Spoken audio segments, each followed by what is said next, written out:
Hello, magandang hapon. Andito kami ngayon sa Dasmariñas, Cavite, Salitran 2. Mamimili kami ngayon ni Judy ng pangulam mamaya. Yan, malapit kami dito sa Mitsubishi, tapat ng KFC.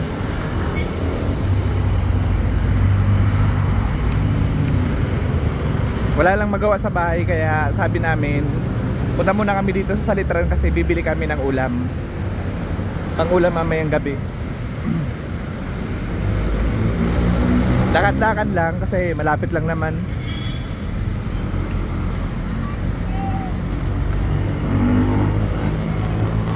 Tapos after nitong KFC guys, ito yung Central Mall Salitran.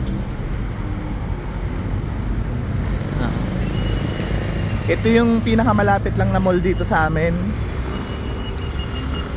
Tapos ang loob nito, may dito, may Save More sa loob.